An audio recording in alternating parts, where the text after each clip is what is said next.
Chapter 8. To Wives. A footnote. Written in 1939, when there were few women in AA, this chapter assumes that the alcoholic in the home is likely to be the husband. But many of the suggestions given here may be adapted to help the person who lives with a woman alcoholic, whether she is still drinking or is recovering in AA. A further source of help is noted at the end of the chapter. With few exceptions, our book thus far has spoken of men. But what we have said applies quite as much to women. Our activities in behalf of women who drink are on the increase. There is every evidence that women regain their health as readily as men if they try our suggestions. But for every man who drinks, others are involved. The wife who trembles in fear of the next debauch. The mother and father who see their son wasting away.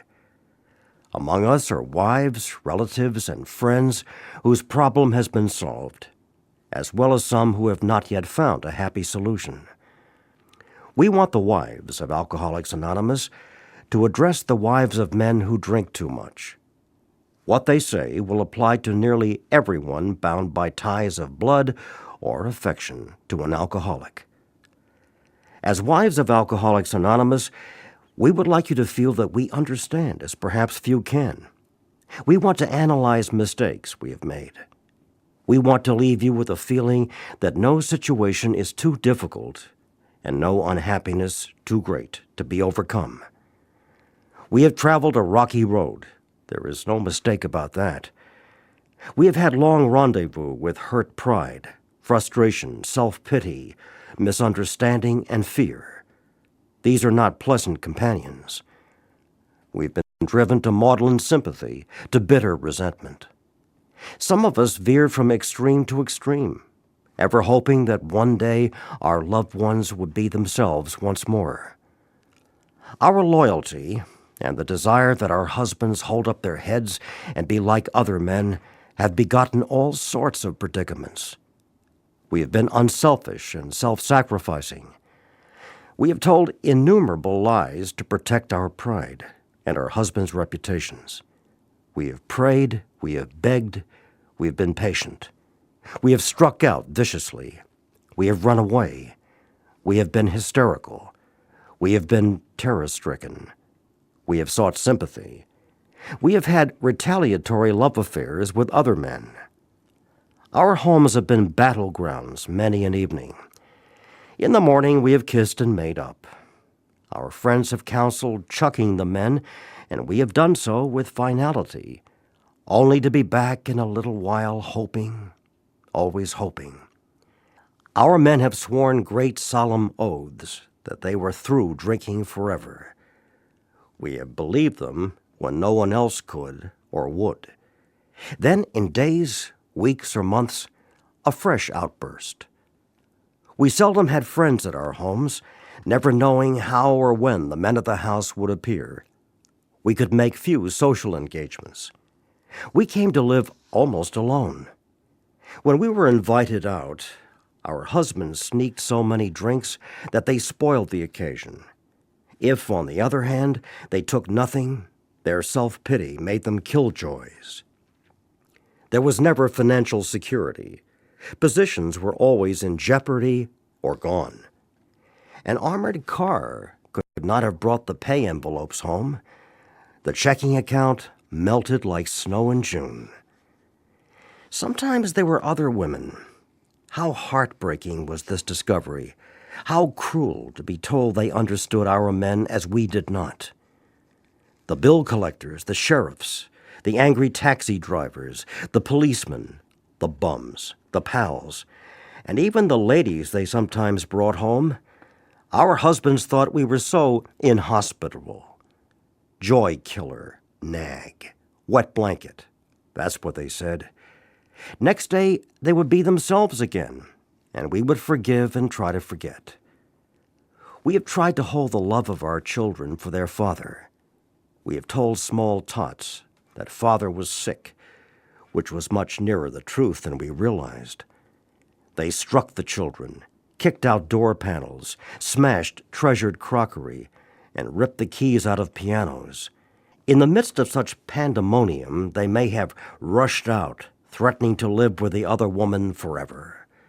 In desperation, we have even got tight ourselves, the drunk to end all drunks. The unexpected result was that our husbands seemed to like it. Perhaps at this point we got a divorce and took the children home to father and mother. Then we were severely criticized by our husbands' parents for desertion. Usually, we did not leave. We stayed on and on. We finally sought employment ourselves as destitution faced us and our families. We began to ask medical advice as the sprees got closer together.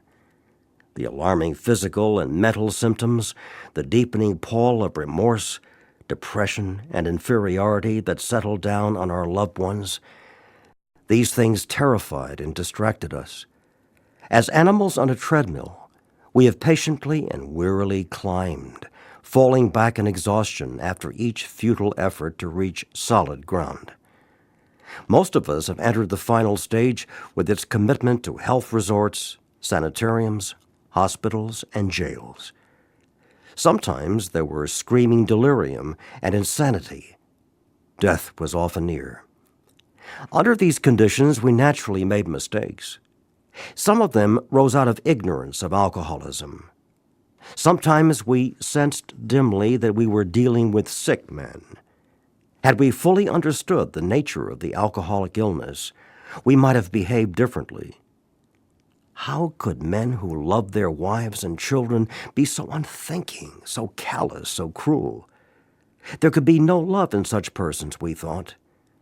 And just as we were being convinced of their heartlessness, they would surprise us with fresh resolves and new attentions. For a while, they would be their old sweet selves, only to dash the new structure of affection to pieces once more. Asked why they commenced to drink again, they would reply with some silly excuse, or none. It was so baffling, so heartbreaking. Could we have been so mistaken in the men we married? When drinking, they were strangers. Sometimes they were so inaccessible that it seemed as though a great wall had been built around them. And even if they did not love their families, how could they be so blind about themselves? What had become of their judgment, their common sense, their willpower? Why could they not see that drink meant ruin to them? Why was it, when these dangers were pointed out, that they agreed, and then got drunk again immediately? These are some of the questions which race through the mind of every woman who has an alcoholic husband. We hope this book has answered some of them. Perhaps your husband has been living in that strange world of alcoholism where everything is distorted and exaggerated. You can see that he really does love you with his better self. Of course, there is such a thing as incompatibility, but in nearly every instance, the alcoholic only seems to be unloving and inconsiderate. It is usually because he is warped and sickened that he says and does these appalling things.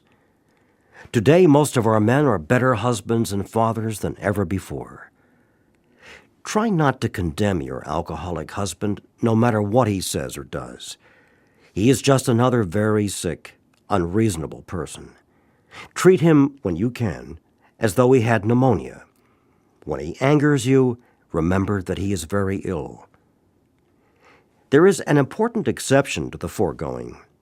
We realize some men are thoroughly bad-intentioned, that no amount of patience will make any difference.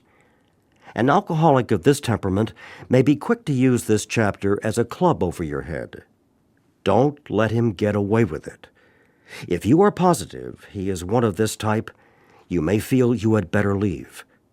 Is it right to let him ruin your life and the lives of your children? Especially when he has before him a way to stop his drinking and abuse if he really wants to pay the price. The problem with which you struggle usually falls within one of four categories. 1. Your husband may be only a heavy drinker. His drinking may be constant, or it may be heavy only on certain occasions. Perhaps he spends too much money for liquor. It may be slowing him up mentally and physically, but he does not see it. Sometimes he is a source of embarrassment to you and his friends. He is positive he can handle his liquor, that it does him no harm, that drinking is necessary in his business. He would probably be insulted if he were called an alcoholic. This world is full of people like him. Some will moderate or stop altogether, and some will not. Of those who keep on, a good number will become true alcoholics after a while. 2. Your husband is showing lack of control, for he is unable to stay on the water wagon even when he wants to. He often gets entirely out of hand when drinking. He admits this is true, but is positive that he will do better. He has begun to try, with or without your cooperation, various means of moderating or staying dry. Maybe he's beginning to lose his friends. His business may suffer somewhat. He is worried at times and is becoming aware that he cannot drink like other people. He sometimes drinks in the morning and through the day also, to hold his nervousness in check. He is remorseful after serious drinking bouts and tells you he wants to stop. But when he gets over the spree, he begins to think once more how he can drink moderately next time. We think this person is in danger. These are the earmarks of a real alcoholic. Perhaps he can still tend to business fairly well. He has by no means ruined everything. As we say among ourselves, he wants to stop. 3. This husband has gone much further than husband number 2. Though once like number 2, he became worse. His friends have slipped away. His home is a near wreck, and he cannot hold a position. Maybe the doctor has been called in, and the weary round of sanitariums and hospitals has begun. He admits he cannot drink like other people, but does not see why. He clings to the notion that he will yet find a way to do so. He may have come to the point where he desperately wants to stop but cannot. His case presents additional questions which we shall try to answer for you. You can be quite hopeful of a situation like this. 4. You may have a husband of whom you completely despair. He has been placed in one institution after another. He is violent, or appears definitely insane when drunk. Sometimes he drinks on the way home from the hospital. Perhaps he has had delirium tremens. Doctors may shake their heads and advise you to have him committed. Maybe you have already been obliged to put him away. This picture may not be as dark as it looks. Many of our husbands were just as far gone, yet they got well. Let's now go back to husband number 1. Oddly enough, he is often difficult to deal with. He enjoys drinking. It stirs his imagination. His friends feel closer over a highball. Perhaps you enjoy drinking with him yourself when he doesn't go too far. You have passed happy evenings together, chatting and drinking before your fire. Perhaps you both like parties, which would be dull without liquor. We have enjoyed such evenings ourselves. We had a good time. We know all about liquor as a social lubricant. Some, but not all of us, think it has its advantages when reasonably used. The first principle of success is that you should never be angry. Even though your husband becomes unbearable and you have to leave him temporarily, you should, if you can, go without rancor. Patience and good temper are most necessary. Our next thought is that you should never tell him what he must do about his drinking. If he gets the idea that you are a nag or a killjoy, your chance of accomplishing anything useful may be 0. He will use that as an excuse to drink more. He will tell you he is misunderstood. This may lead to lonely evenings for you. He may seek someone else to console him, not always another man. Be determined that your husband's drinking is not going to spoil your relations with your children or your friends. They need your companionship and your help. It is possible to have a full and useful life, though your husband continues to drink. We know women who are unafraid, even happy under these conditions. Do not set your heart on reforming your husband. You may be unable to do so, no matter how hard you try. We know these suggestions are sometimes difficult to follow, but you will save many a heartbreak if you can succeed in observing them. Your husband may come to appreciate your reasonableness and patience. This may lay the groundwork for a friendly talk about his alcoholic problem. Try to have him bring up the subject himself. Be sure you are not critical during such a discussion. Attempt instead to put yourself in his place. Let him see that you want to be helpful rather than critical. When a discussion does arise, you might suggest he read this book, or at least the chapter on alcoholism.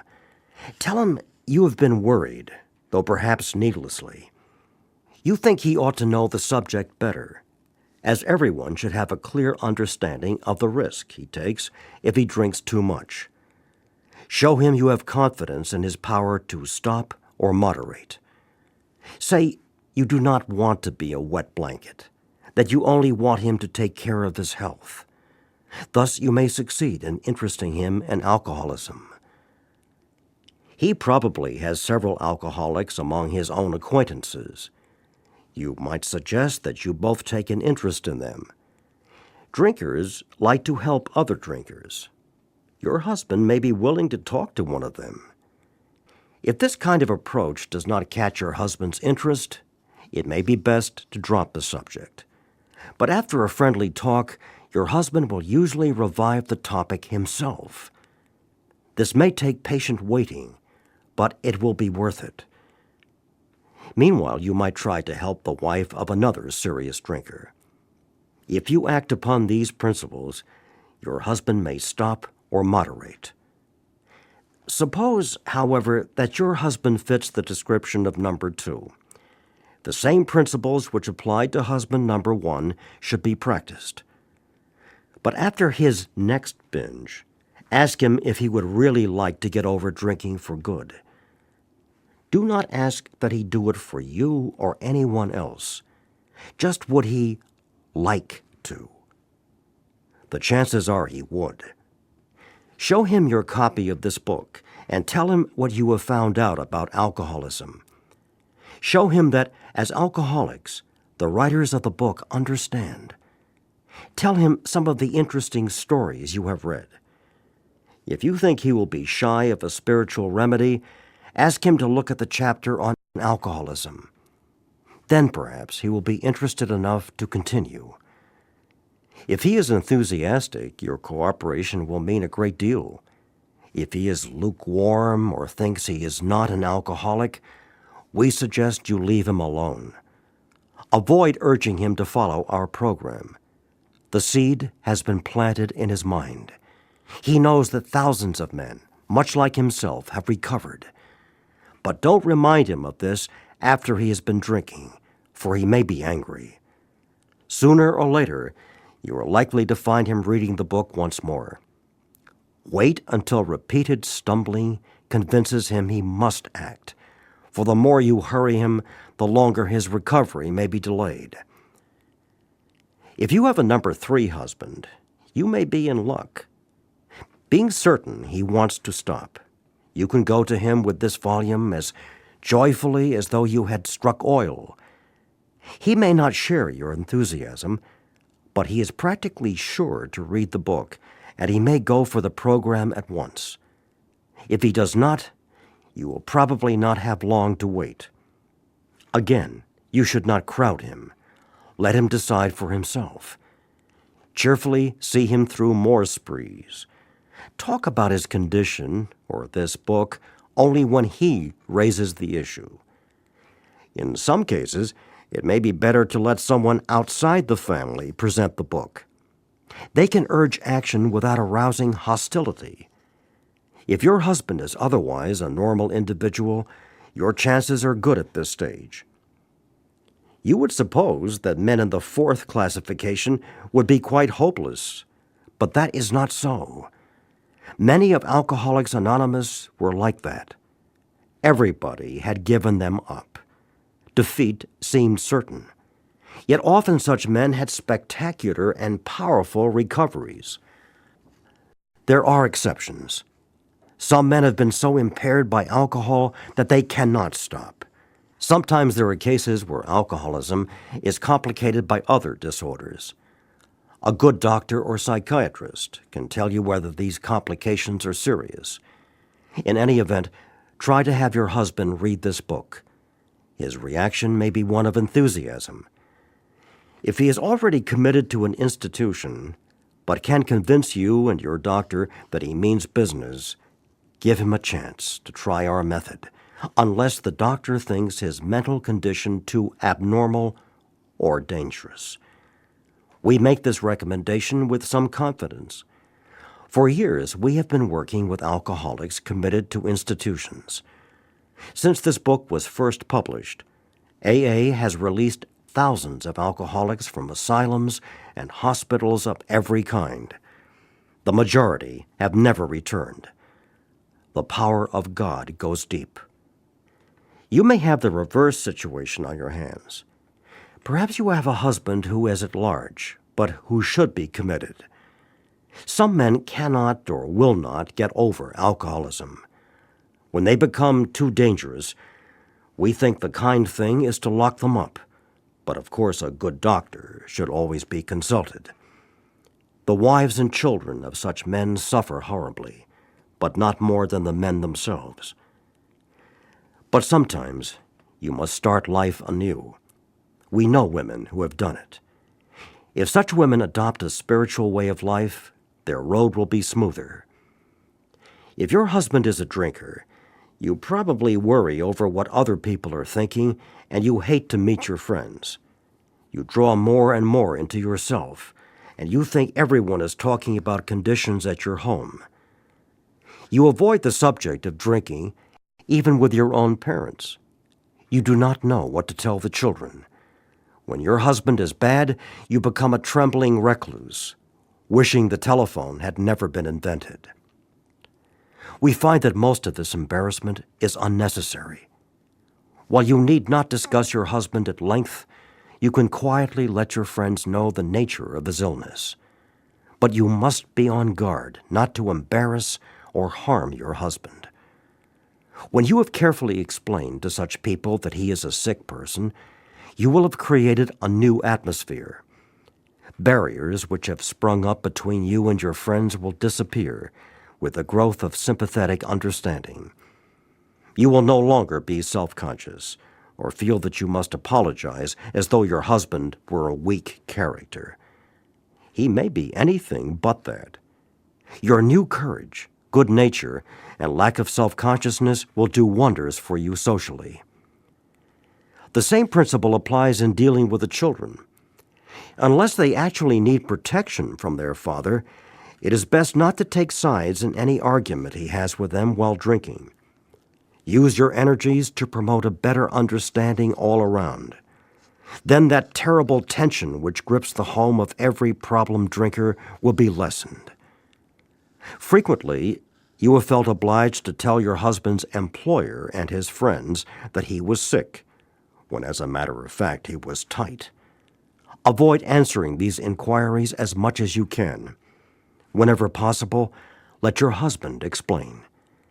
Your desire to protect him should not cause you to lie to people when they have a right to know where he is and what he is doing. Discuss this with him when he is sober and in good spirits. Ask him what you should do if he places you in such a position again. But be careful not to be resentful about the last time he did so. There is another paralyzing fear. You may be afraid your husband will lose his position.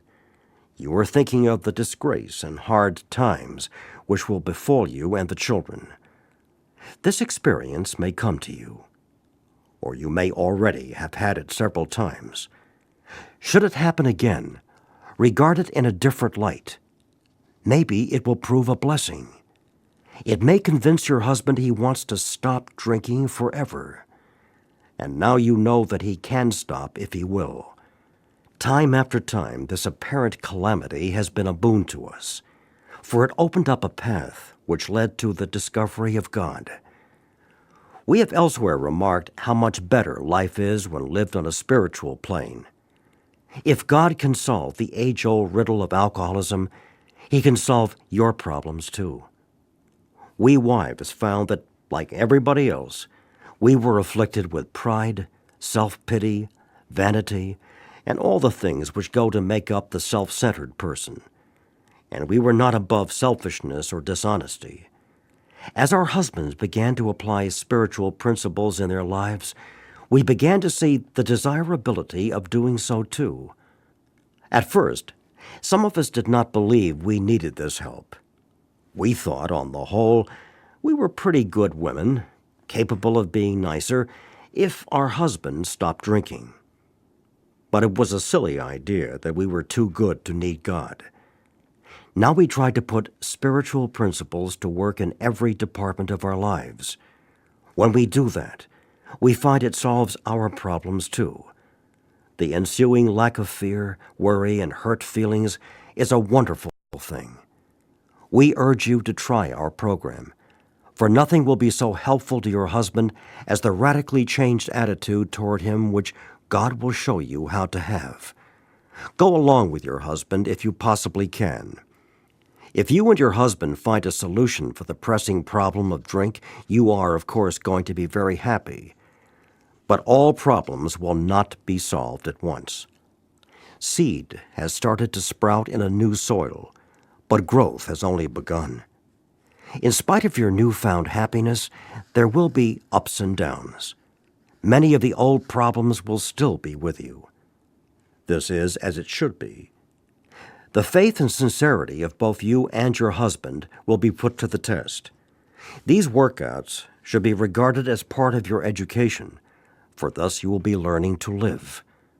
You will make mistakes, but if you are in earnest, they will not drag you down. Instead, you will capitalize them. A better way of life will emerge when they are overcome. Some of the snags you will encounter are irritation, hurt feelings, and resentments. Your husband will sometimes be unreasonable, and you will want to criticize. Starting from a speck on the domestic horizon, great thunderclouds of dispute may gather. These family dissensions are very dangerous, especially to your husband. Often you must carry the burden of avoiding them or keeping them under control. Never forget that resentment is a deadly hazard to an alcoholic.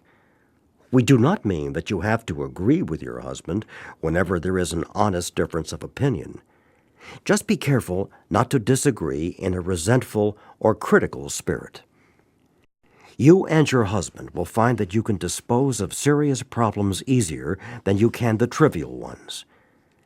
Next time you and he have a heated discussion, no matter what the subject, it should be the privilege of either to smile and say, "This is getting serious. I'm sorry I got disturbed. Let's talk about it later." If your husband is trying to live on a spiritual basis, he will also be doing everything in his power to avoid disagreement or contention. Your husband knows he owes you more than sobriety. He wants to make good. Yet you must not expect too much. His ways of thinking and doing are the habits of years. Patience, tolerance, understanding, and love are the watchwords.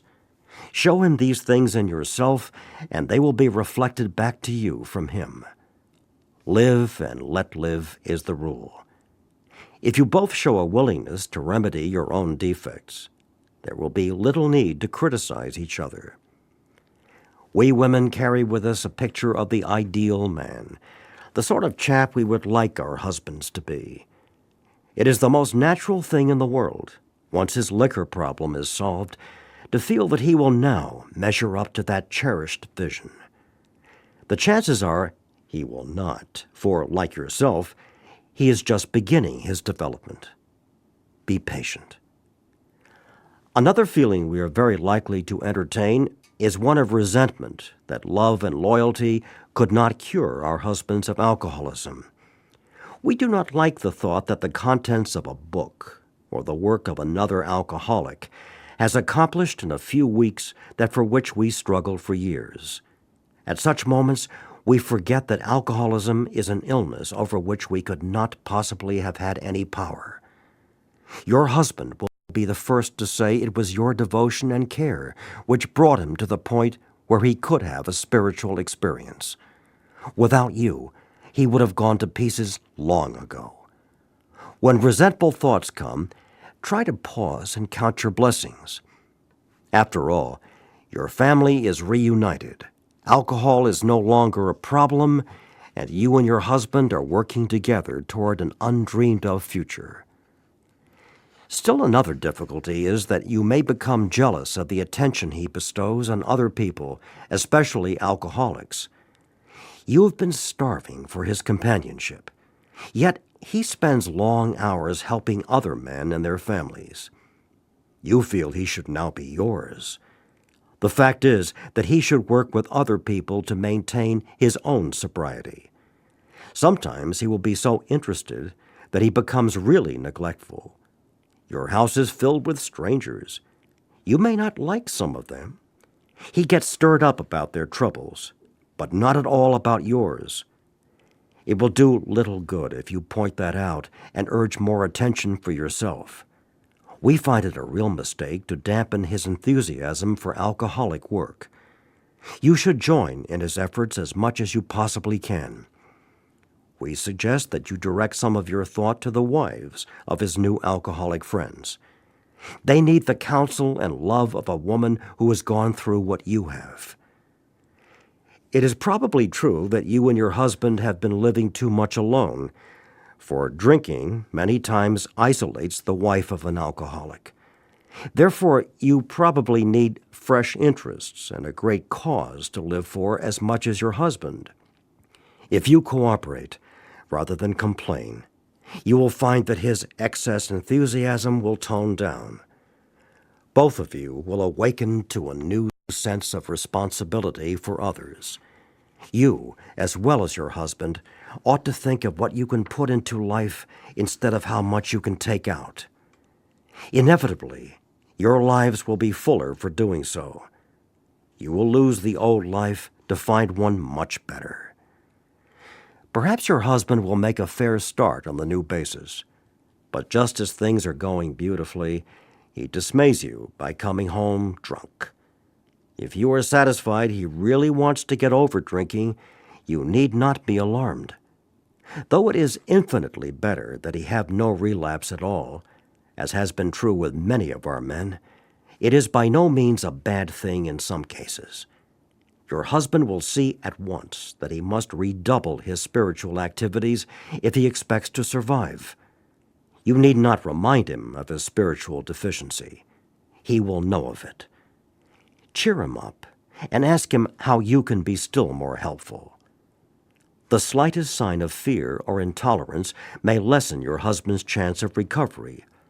In a weak moment, he may take your dislike of his high-stepping friends as one of those insanely trivial excuses to drink.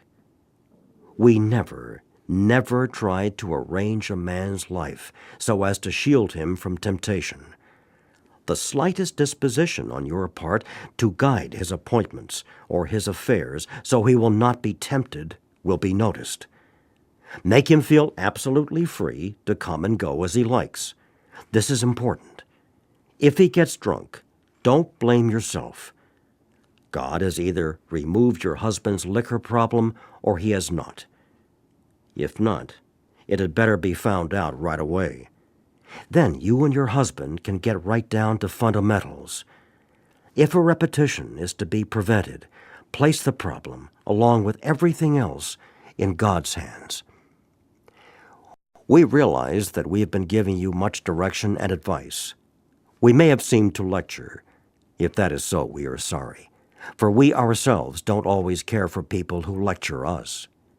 But what we have related is based upon experience, some of it painful. We had to learn these things the hard way. That is why we are anxious that you understand and that you avoid these unnecessary difficulties. Footnote: The Fellowship of Al-Anon Family Groups was formed about 13 years after this chapter was written. Though it is entirely separate from Alcoholics Anonymous, it uses the general principles of the AA program as a guide for husbands, wives, relatives, friends, and others close to alcoholics. The foregoing pages, though addressed only to wives, indicate the problems such people may face. Alateen, for teenage children of alcoholics, is a part of Al-Anon. So to you out there who may soon be with us, we say, good luck and God bless you.